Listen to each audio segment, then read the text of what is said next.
Welcome, everybody. This is the mentoring program of SIEF and the Young Scholars Working Group, Applied Careers and Ethnological Knowledge. The idea of this webinar and roundtable is to introduce different career options, personal path of professionals and experiences outside the academic sphere, or a combined hybrid model. CF Board and the Young Scholars Working Group both agreed that students and early career scholars could receive practical information and personal experiences for scholars who work on this field or having both applied and academic career. How can we use ethnological knowledge in different applied works, tourism, gastronomy, cultural centers, NGOs, or anywhere else? Can we combine the applied career with academic one? What kind of skills, special knowledge should we acquire for different applied fields? We ask our participants to tell their personal path, experience, and ideas. We also talk about positive feedbacks, difficulties, dreams, and reconciliation with the family.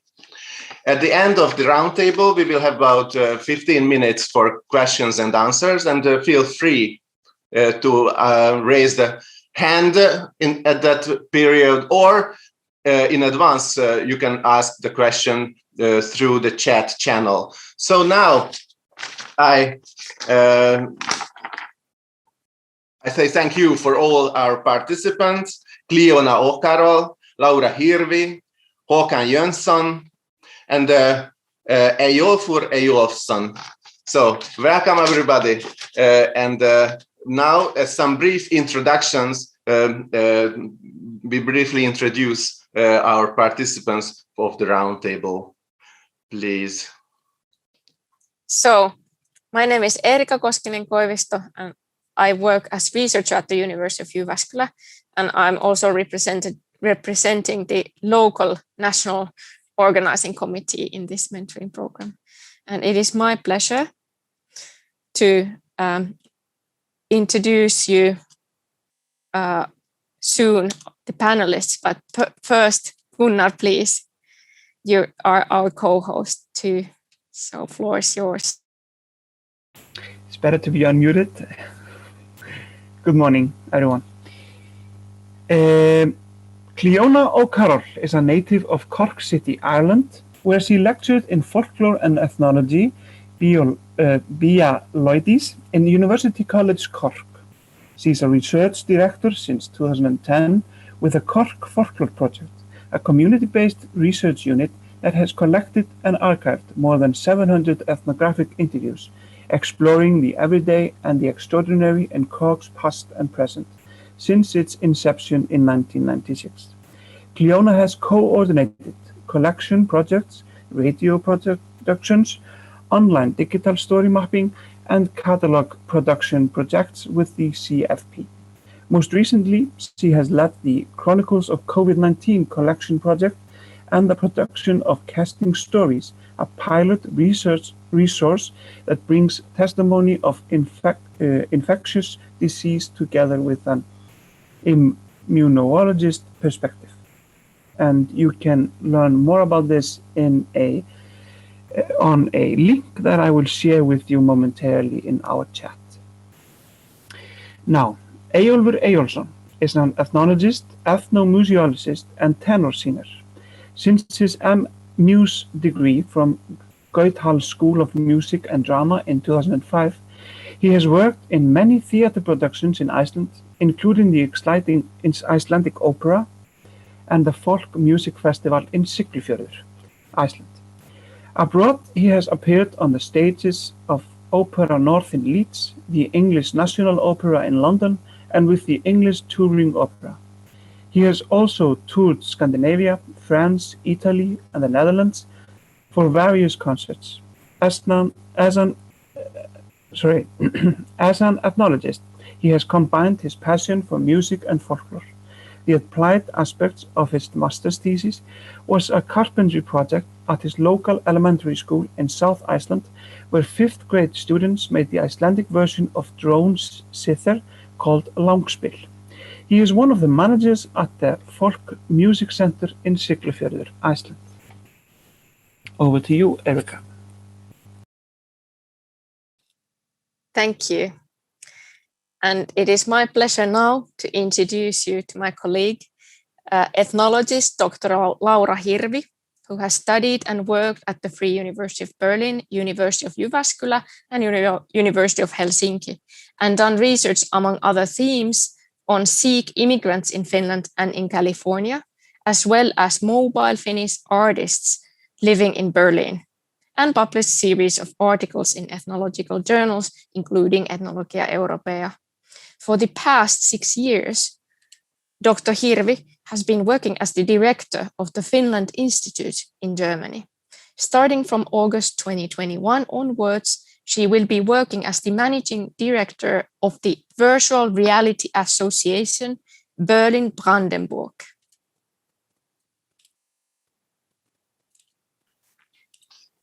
Thank you, Erika. And at last but not least, I introduce Håkan Jönsson, a Swedish ethnologist whose main field of research is food, gastronomy, tourism, and agriculture. At the SIEF page, you can see excellent videos and interviews with him.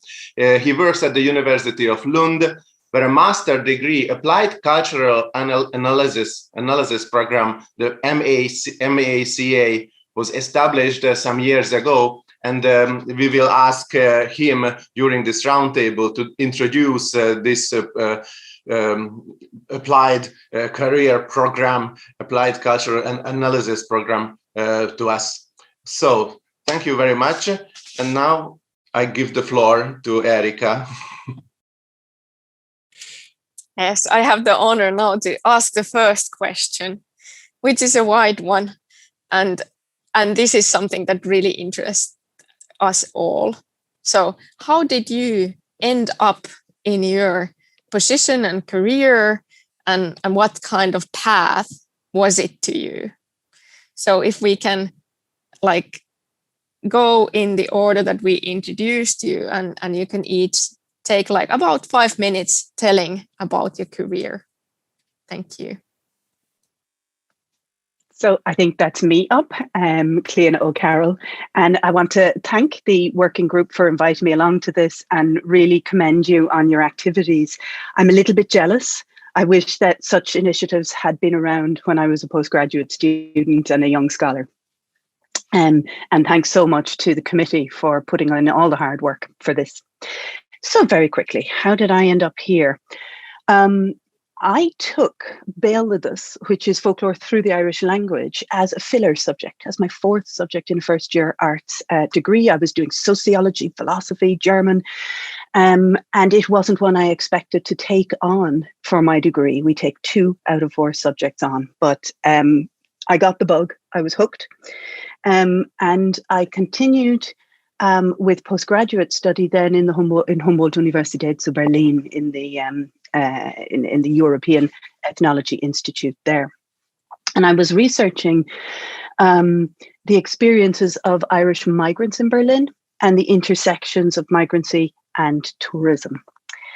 That was all very well. There I did my PhD, and it was very interview based. And when I was spat out into the real world, after a brief stint of teaching in Canada, I had to ask myself, well, what can I do? What are my skills? Where do I want to go with this? And as we all know, academic jobs are fairly thin on the ground. And I went from audio interviewing or recorded interviews. And for a year or so, I started to work in radio production and interviewing, and then had a parallel strand of being an interviewer for hire on private family projects and so on. And it was there that I kind of first realized that I had something to be assertive about when I was negotiating what I would do on one of my first jobs as a sort of helping with a family history program. So this was back in the early 2000s, and a man whose grandfather had come to Ireland from Switzerland in the early part of the 20th century as a chef wanted to do a family history. And we sat down to plan out the project. And I had to say to him early on, you don't want to pay me to get the names and the dates. You can get a young family member to do that. If you're going to pay me, what I can do is I'll sit down with people and I'll find out, what was it like? What were they like? And I could see that he didn't quite get what I was saying. But after the first round of interviews, I asked him to listen to them. We sat down. I said, so, well, and he said, all I can say is thank you. And that was the first intimation that I had that I had a range of skills and understandings that I needed to assert a little bit in order for perhaps people in other spheres to appreciate their value.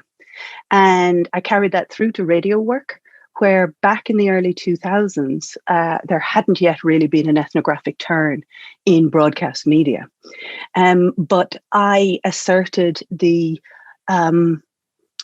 wish to do all the sorts of things in broadcasting that are a no-no. Dead air, people being ambivalent, pauses, silences. And I suppose early in my career, that would be one of the biggest learnings that I got. Moving on then, I started to work with the Cork Folklore Project as a special project coordinator on an ethnographic radio project when Cork was European Capital of Culture in 2005. And halfway through that tenure then, I also got a job teaching in the Department of Folklore and Ethnology. So since 2010 then, I suppose when I look at the work that I do that's slightly outside of academia, it would include community archives and then anything to do with audio and the voice. And I kind of took on a really wonderful legacy in terms of community archives with the Cork Folklore Project. It was established in 1996, deliberately outside of the university campus in an area of relative deprivation. And the researchers are on community employment schemes for the long-term unemployed. So this was an exercise in going to the community and saying, well, if there was a folklore project, what would it look like? And to try to get the community very much involved in the impetus of identifying what should be collected or studied.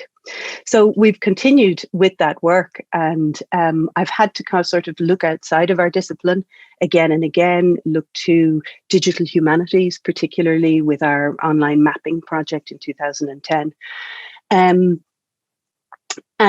I suppose again and again as well, I've had to assert the ethnographic sensibility or our own understandings vis-a-vis expectations. So there's always of the public as to what we do. So I suppose thinking about our discipline and the outside world, put grossly, there's always a bit of a dance. There's a dance between us listening and being open, as is our way, as ethnographers and ethnologists, and also perhaps having the confidence to assert the wisdom that we have gained through being ethnographers. And I'll leave it at that. Just like my fellow panelists, please jump in. I have said before we started, I think it was Laura, please jump in and shut me up when I start to talk, because it's hard to stop. Thanks very much, folks. Thank you so much. So, Eyjolfur? Before. Oh, okay. Sorry. I would like to draw the attention to the time limit. So we have only 1 hour for the whole roundtable. So please introduce yourself in 2 or 3 minutes, because otherwise we will not have time for the last questions and the QA session. So I'm sorry to say that. Thanks. Hi, can you hear me? Hi, thank you. I can hear you clearly. Thanks. Thank you. Great. Thank you for the invitation. It's wonderful to be with you. And I think it's very encouraging for this applied aspect of ethnology to have this kind of meeting. And inspiring. If I just say a little bit about myself, I got into ethnology through music, as Gunnar Oli mentioned in the introduction. And I have, in my music making, I've been very involved with early music, this concept of authenticity in classical music. So that's a term I was quite focused on in my singing and music making, and I think that was one of the key sources of inspiring me to go into the master's program at the Icelandic University, and that led me into discovering the possibilities of this Icelandic instrument, langspil. I found an old research by ethnomusicologist David G. Woods in California, where he had come to Iceland in 1981 and done a good research on this pretty unknown instrument, and came up with the idea that it could be used as a teaching tool in music in elementary schools.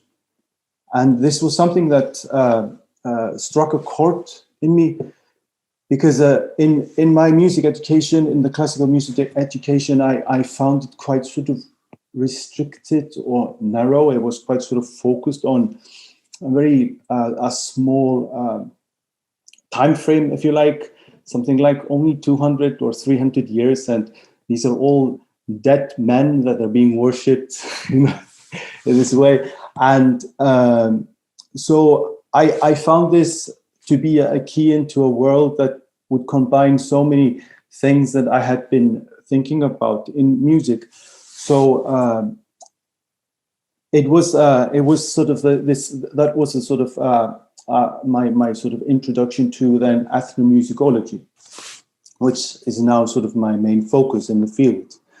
So and now I've been busy making these instruments with kids at my local elementary school, and we are now using the sort of newest technology, if you like. We have this great thing here in Iceland called Fab Lab, which is around all the world, where you can use laser printers and newest technology to make things.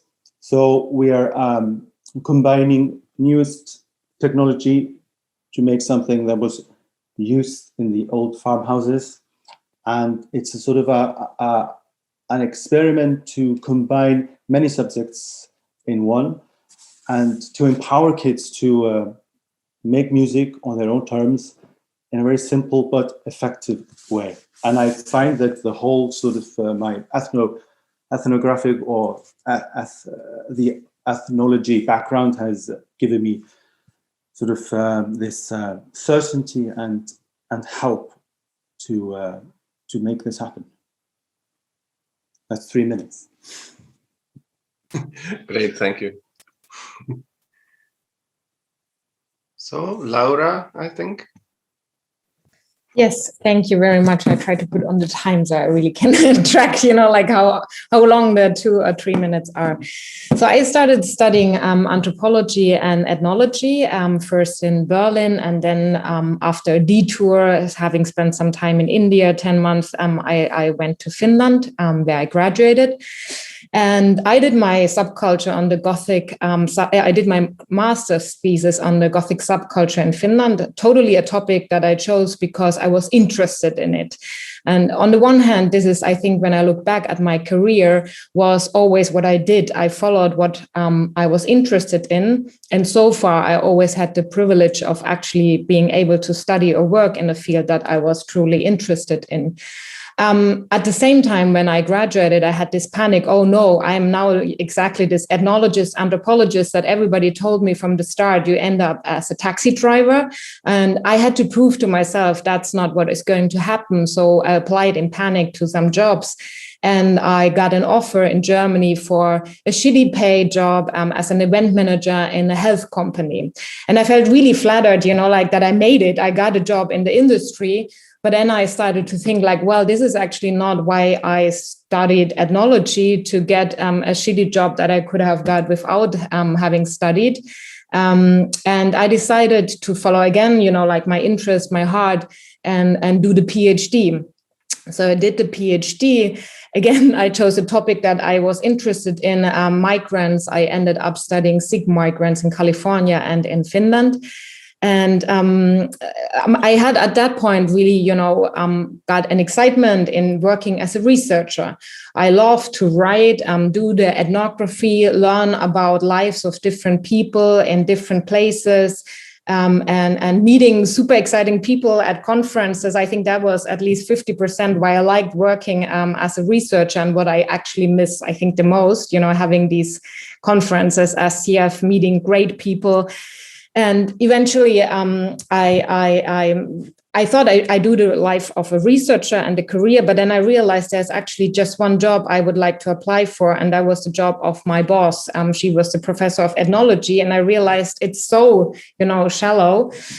And so when I saw that the Finnish Institute was looking for a director, I realized I bring what they need. They need somebody who knows the Finnish artists. I'd studied them in my postdoc research. And they needed somebody who had a PhD, because it was also an institute working in the field of science. And I applied and got the job, partly because of my biographical background, being a German Finn, and my language skills that I had because of that, but also because I think I had this kind of analytical view, and I had an understanding of topics that were important, something like migration and so on. But at the same time, I just now had the last 1.5 years, I applied for several kind of jobs. And the good thing is, I tell you, as an ethnologist, you have really many possibilities, because you can kind of adjust to whatever job is out there.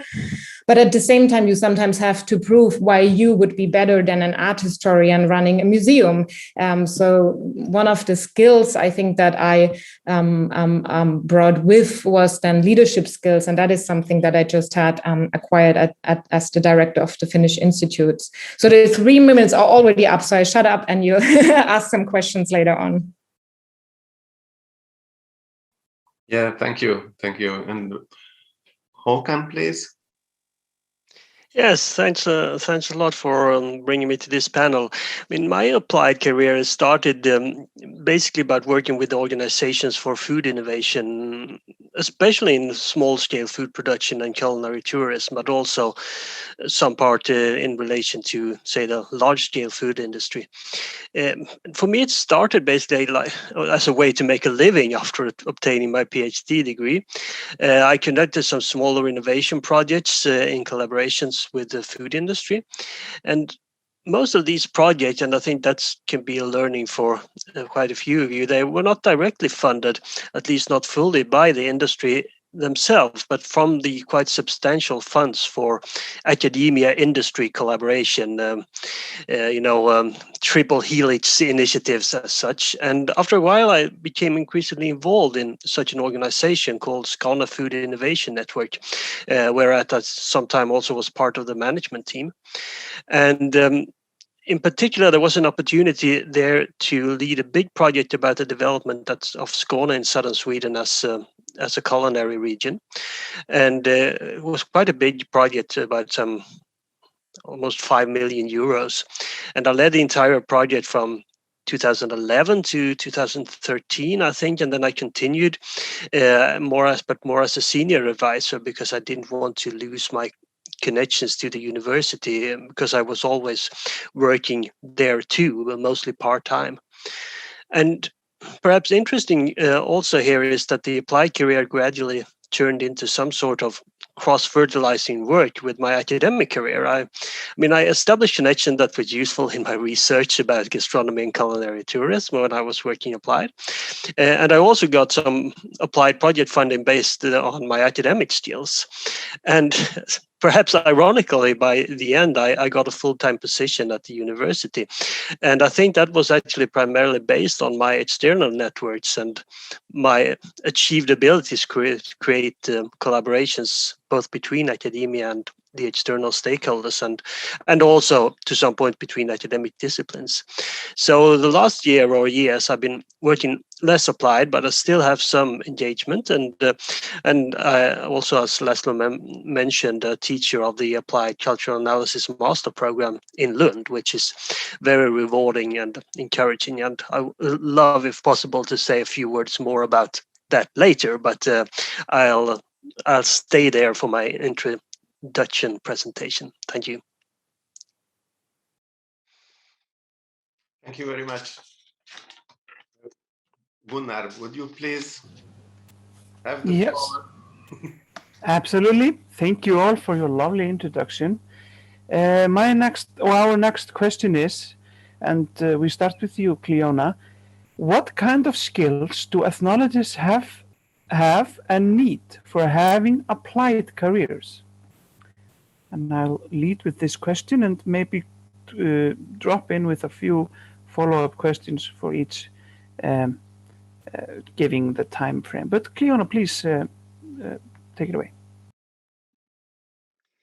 Okay, I'll be brief on this one and pass on to my colleagues, but I suppose openness is a really central thing. The fact that when we look at goals, when we look at methods, we're very open-ended, and we're able to be comfortable with that process of open-endedness, and that can lead to being more comfortable perhaps with collaborations, with stepping a little bit outside our comfort zones than people trained, let's say, in history might have. And also I think we've got an openness to creativity, and I'll just leave it at that. Thanks. Is it okay for me to fill in?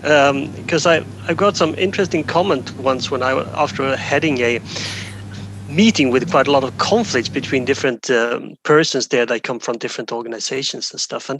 But it turned out it went quite well, and there was some sort of way forward by the end of the meeting. And then there was this senior guy working at some state innovation agency, and he said, "Håkan, you are actually good at this." And I said, "Okay, thank you." So, but then I thought I didn't know what I did about anything else but common sense. So I said, "Okay, but why?" "Well, because you listen."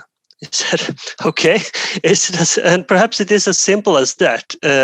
And by listening, I think that what he actually meant was that there is a sort of ethnological, anthropological skills in this, that knowing that the reality for me is not the same as the reality for other persons. I mean, we are shaped by our different backgrounds, and not least cultural backgrounds.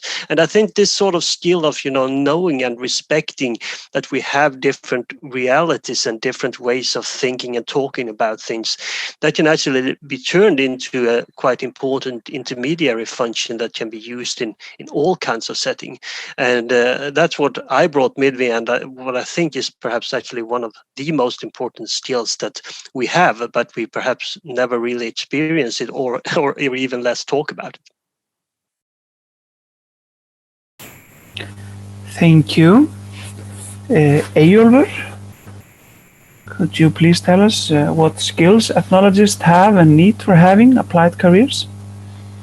Yeah, thank you. I very much agree with Håkan and Cleona that this is a very creative discipline, and I sort of feel that ethnology is in its very nature applied, because I don't think you can be an ethnologist without having some ways of working with in applied way. So I think it is also a very sort of it's a very artistic field. For me, it was to learn ethnology was to discover that through after learning, for instance, music history, art history, it goes hand in hand, and so I think our discipline makes us open, and with a toolbox we are given with our academic studies, it sort of gives us very sort of a powerful way to create or to make applied research. Should I continue? Absolutely, thank you. Yeah, I'm getting really excited here, because I think that is the challenge of like when people ask what are the skills that you actually can apply on, and listening to, like when you read that or what you said early on, being open, ability to listen, respecting different perspectives, that's what you need when leading a team, for example. You need to understand, like that you have to listen. That's rule number 1 for all leaders these days. Listen, listen, listen. And understand that the team is different. Each team member is different. So understanding that one has a very different background than the other person, and you need to lead them in a different way, basically.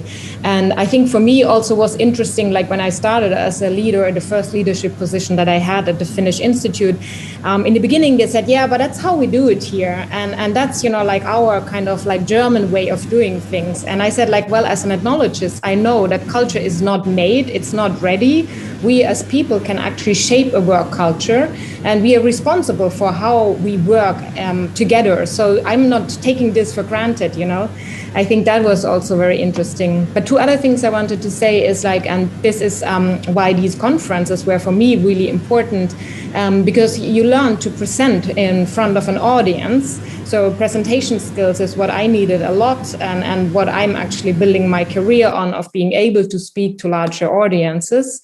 And the other thing, I think that is also a strength that comes with us working in the field of ethnology, is being reflective, reflecting on what we do as a team, what I do as a leader, on reflecting on how a project went, what did we learn, what should we do differently. So that are my points. Yeah, thank you very much.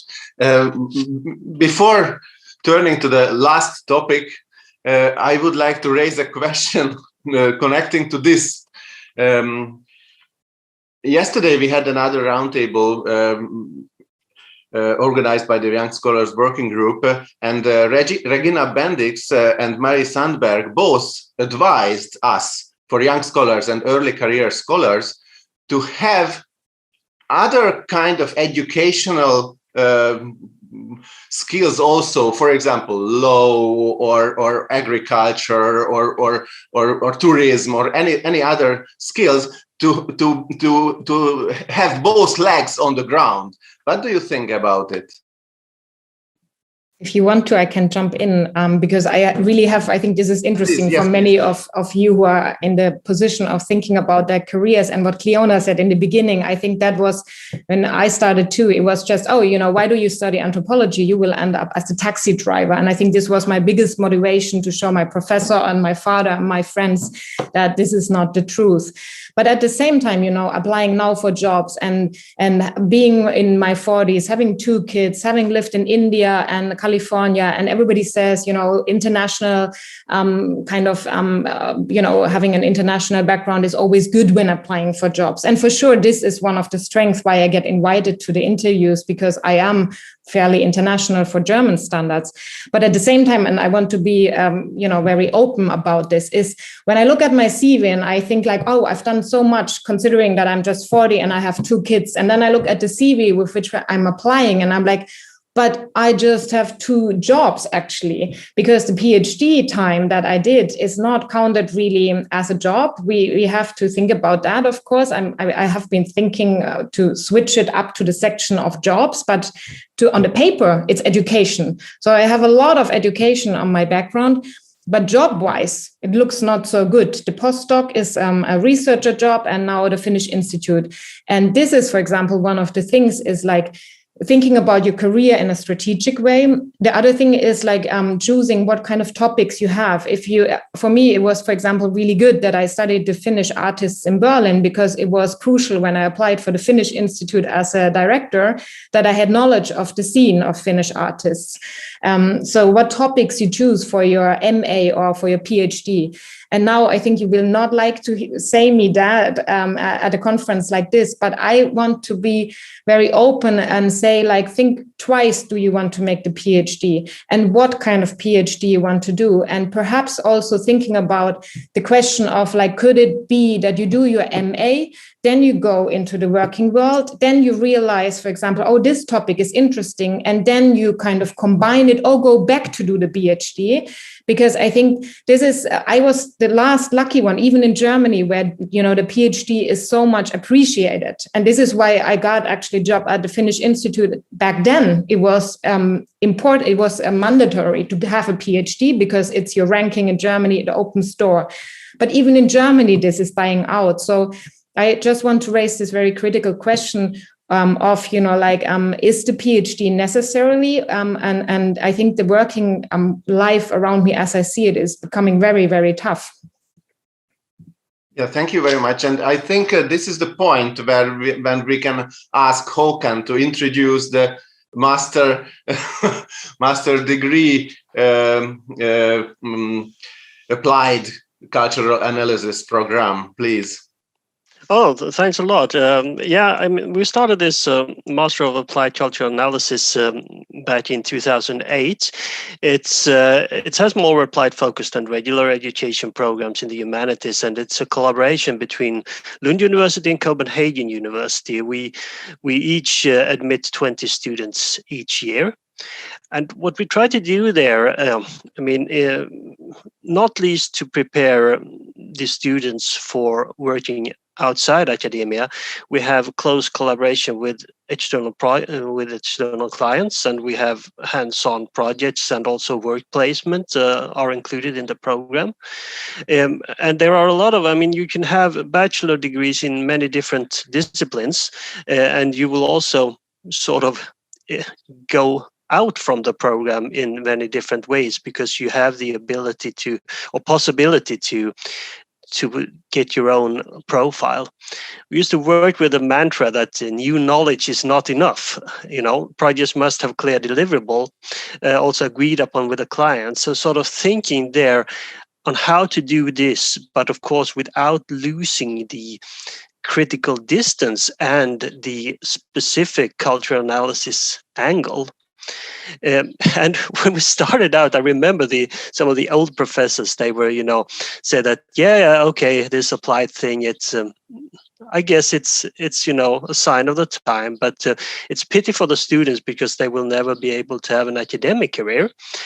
And now when we've been there, we have one of the highest rates of PhD students than most master programs that I know about, and also in many disciplines. We had around, I guess, 200 graduate students over the year, and more than 30 of them have become PhD students, and they become that in 17 different disciplines.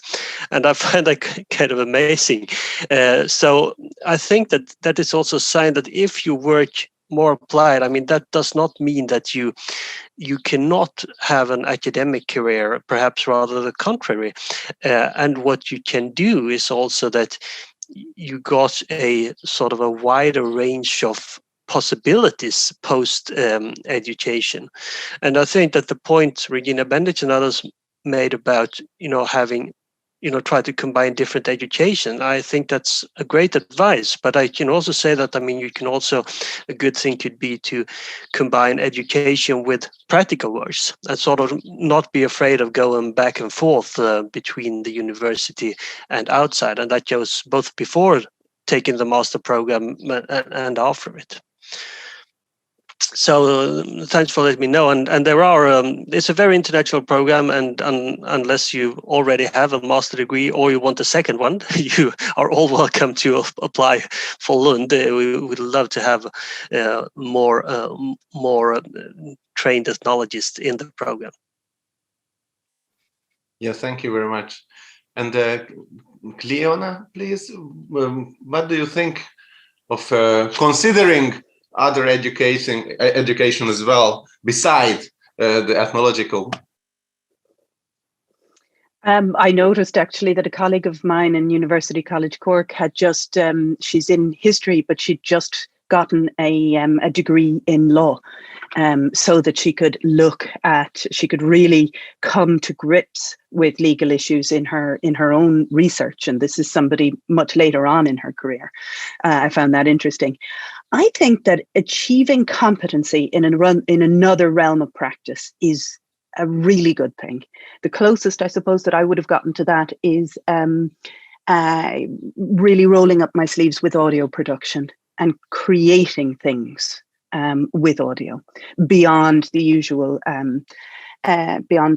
sort of archiving or dissemination light from an archive. One thing that might be maybe a little bit less intimidating than going off and getting a degree in another subject or training properly, although I always would have loved to have trained as a carpenter. Early collaboration with others. And this comes back to the skills that we have. And as Håkon pointed out, sometimes we're a little bit blind to those skills. And it takes other people, when we do a job of work with them, to point out those skills to us. So I would say jump on board with any kind of collaboration, tiny scale. The scale doesn't matter. And in fact, just dipping your toe in, just doing something very small with a friend with a completely different background, or with somebody who's looking for the kinds of skills that you have, I think that that's really valuable. Because firstly, you develop more competencies, you get an idea of how those other worlds work, but also you've got that feedback when people stop and look and go, wow, I'm so impressed with the way you did X, Y, or Z. And that helps then to give us a vocabulary for talking about our own competencies and for understanding how others see them. Yes. Thank you very much.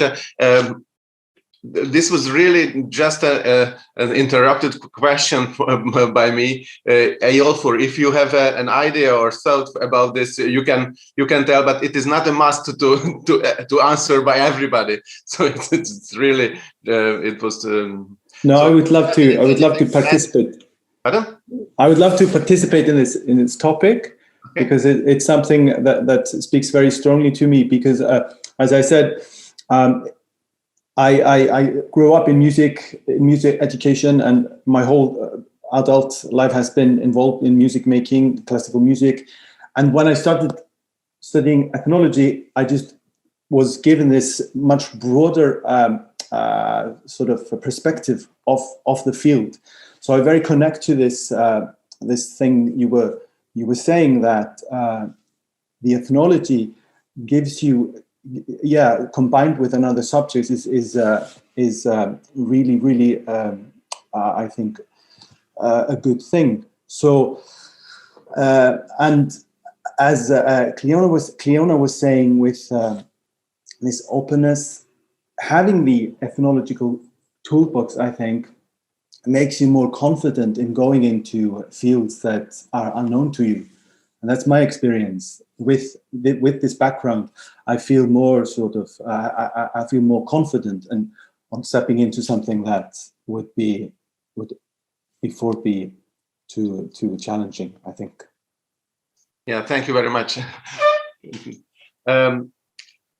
Erika and Gunnar, if you don't mind, we have only 15 minutes left, so we can maybe skip our third topic and ask the audience if they have any questions or comments. And so, please, if anyone would have a question, raise your virtual hand and go on. I don't see everybody in the screen because we are about 50 persons. I will also look up.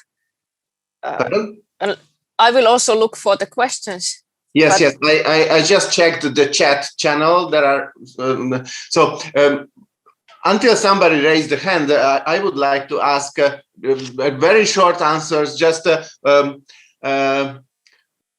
how your current work meets with your expectations and values, and what is the best thing for you for the current but this current work, applied work, gave to you personally?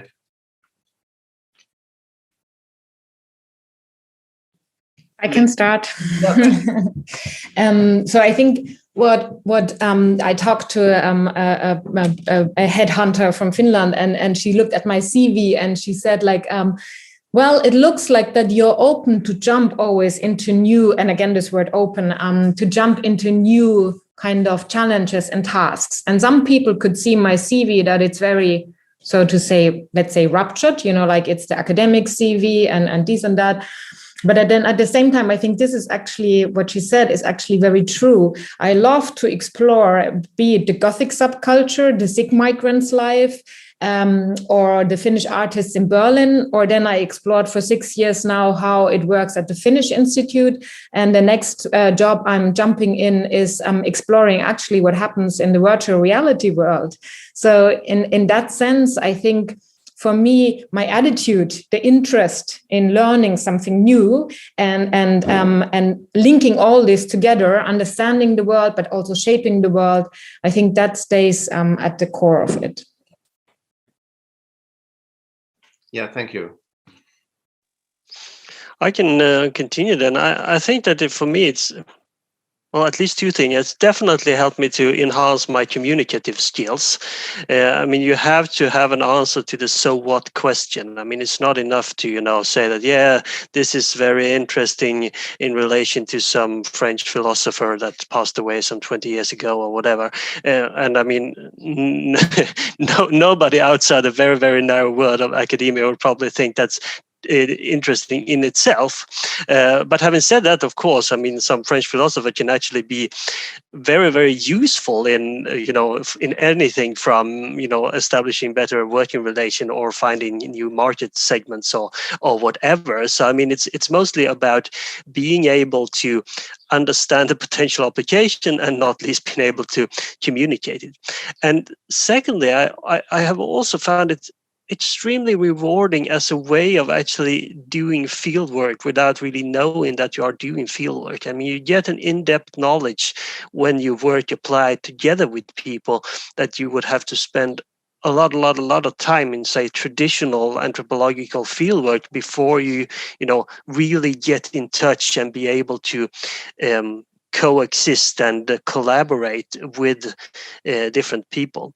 So then, of course, it's a challenge to really transform that to research and science, but that can be done. But I mean, it is indeed a very, very efficient way of getting this sort of in-depth ethnographic knowledge when you work applied. So I think that's been the two most rewarding things for me, at least.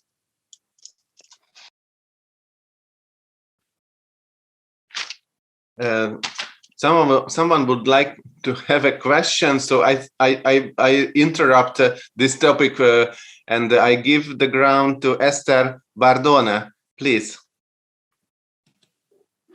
Yeah, thank you, Laszlo, and thank you for organizing this very important panel to discuss, really. Just a technical question. I saw that the chat was disabled. I would have written my comment in the chat, but I couldn't do that. Perhaps now it has changed, but for a moment. But if I may, just a short comment or question also to panelists. How important it is to stress your disciplinary identity. Why I ask it, do you need to kind of explicit that I am an ethnologist or I'm applied anthropologist? Our graduates has already, I think 5 years ago now, established after graduating from the master in ethnology, at the University of Tartu in Estonia, they decided to establish a center of applied anthropology. And if you enable the chat, I can put the link there. They also have a website in English. And they decided to do it because of self-marketing reasons. They thought that ethnology in our country is not catchy enough, but people have some idea of what anthropology is, so it's kind of easier to sell. Or sometimes I also heard some applied anthropologists or ethnologists completely translate their identity or their knowledge into different terms. I totally agree with everything you said before, but they use the word design, which is very catchy nowadays. So knowledge design or this kind of term. So how do you relate to that? Do we need to kind of stick to our traditional identity, or we can be more flexible in how we present our skills and knowledge to the business sector and public sector, perhaps? Thank you. Yeah, thank you for the question. And now Cleona may answer, or would you please, yeah. I'll be very brief because I don't have much contact sort of with the economic sector. As a folklorist as well, we have problems with the term folklore and with people's understanding of it, particularly when it comes to investigating the construction of meaning in everyday life in the present. People don't expect that in Ireland. So I think that there is an issue here that you've put your finger on. And the question is, do we go fully to assert a disciplinary identity, or do we, so for example, we find ourselves using oral history to communicate with the public what we do, because the understanding and the acceptance is quicker to achieve there. So all I can do is agree that it's a question that we need to be thinking about. Yeah, and if I may add, I mean, this is very, very often discussed between the teachers and students of the Applied Cultural Analysis program, of course, because, I mean, we thought that was sort of catchy, but still it's not really easy to define what is cultural analysis and what is applied cultural analysis. The problem, though, with some of the using other terminology is that they quite easily become outdated. I mean, I remember some 10 years ago, user-driven innovation, that was sort of the hot topic, and you could use that. So I can say I'm an expert at user-driven innovation because I know what I can investigate users and so on. But then they become outdated. So if you sort of start mixing these things up, I think it can be difficult. So I think that it could be an idea. I mean, just stick with the disciplinary identity and say that you are what you have been educated within the discipline, but then have a very short and accurate description that makes sense to the people that you are talking to. And that will be different. I mean, if you are talking to someone in an NGO or in the public sector or in the private sector. So I think stick to the discipline, but make sure to have this very short elevator pitch on what your skills actually are. And it is about, understanding culture in different meanings of the word, and also be able to apply it. So that is sort of my sort of pragmatic conclusion from these years. Yeah, thank you very much. Maybe Laura or Eyjolfur? Yeah, if I can jump in, because I think one is true. It's like in the first job, you have to explain and you have to verbalize it. I think this is actually very important. We come back to that point. You have to verbalize it, what we are good at as ethnologists, and you have to be very, very proud of it in the first job application. But after that, I can say once I stepped out of the academic or kind of, you go over this, you get your first job, then the next job and your career that comes after that. I mean, now I'm applying not as an ethnologist, now I'm applying for leadership positions. So this is not important anymore, though you have to be prepared. In all of the job interviews, I'm still getting asked, so why did you study ethnology? Because they want to learn about my values. They want to understand what drives me, like in life, and we have to have an answer for that. But one important point I want to make, and this is maybe a very German point, and it might not be so important in, let's say, in the Nordic countries, but outside of the Nordic countries, you really have to have networks. You have to have somebody who speaks you in. I mean, like if I look at, I had 30 job applications that I did, and it's very high-end leadership positions in the cultural world. And if I look at the job applications where I got to the stage of interviews, it was always because there was somebody speaking me in. If you have 150 people applying, you need to have one contact who says, like, this one, maybe on the paper, she doesn't look like the perfect match, but she's really cool as a person. And these soft skills that we as ethnologists, emotional intelligence, understanding, different people that we have, they're very, very hard to convey on the paper. So in that sense, I I say choose wisely what kind of topics you study and how far you want to go in your research. At the same time, don't underestimate kind of networks. And the first job will be the hardest to get. But after that, once you're in the working life, I've seen it with many of my friends who studied ethnology, anthropology, then you are there. Then work life carries you on. If I can just thank you. comment on that, I very much agree with Håkan that this academic identity we have as ethnologists is important for us within the field as a reference point and so on. But then if ethnology teaches us anything, that's creativity. And so like to be creative with what you are, because most people don't know what ethnology is. And so whenever I say I'm an ethnologist or ethnomusicologist, I see a question mark on people. So, and when you are applying for jobs and introducing your ideas, it's important to be creative, like they've been with this education you've gotten.